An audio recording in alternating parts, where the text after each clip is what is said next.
بھی انہوں نے کورٹ میں غلط سٹیٹمنٹ دی تھی، آج بھی انہوں نے غلط سٹیٹمنٹ دی ہے، لیکن وہ جو کچھ بھی کر رہے ہیں ظاہری بات ہے کسی کی عشیر بات کے ساتھ ہی کر رہے ہیں۔ سر ملک کا آئین یہ اجازت دیتا ہے ہر شہری کو کہ وہ اپنے حق کے لیے رائٹ کے لیے پروٹیسٹ کر سکتا ہے، اگر وہ کوئی لیگل چیز کر رہا ہے تو اس کو قانون کے کٹہرے میں لایا جانا چاہیے۔ یہ خواتین تھی، بچے تھے، کیوں روکنا چاہ رہے ہیں ان کو پروٹیسٹ سے؟ دیکھیں، یہ اصل میں جو بلوچستان سے آنے والی خواتین اور بچے ہیں، ان کا اگر ایک بڑی تعداد میں اسلام آباد میں کوئی اجتماع ہو جاتا ہے تو ظاہری بات ہے یہاں پہ میڈیا جا کے ان کی باتیں سنے گا،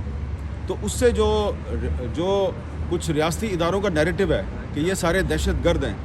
تو وہ ان کا نیریٹو جو ہے نا وہ جھوٹا ثابت ہوتا ہے، کیونکہ آپ سب نے دیکھ لیا کہ کل اسلام آباد پولیس نے جن بچوں اور عورتوں کو مارا اس میں 12 سال کی بچیاں بھی تھیں، اس میں ایک 9 سال کی بچی تھی، ایک 6 سال کی بچی بھی تھی۔ تو وہ کون یہ بچیاں جو ہیں یہ کیوں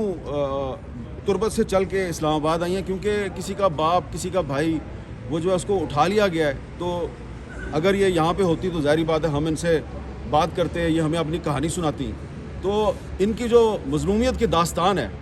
وہ آپ کی جو ریاست کا بیانیہ ہے وہ اس کی ایک بہت بڑی کنٹراڈکشن ہے۔ تو جو ریاست 6 سال کی بچی سے اور 12 سال کی بچی سے محض اس لیے ڈرے کہ اس بچی کی جو کہانی ہے وہ ریاستی بیانیے کی نفی کرے گی، تو اس کا مطلب ہے کہ وہ ریاست جو ہے وہ جھوٹ بول رہی ہے اور اس کا بیانیہ جو ہے اس کی بنیاد صرف اور صرف ایک جھوٹ ہے۔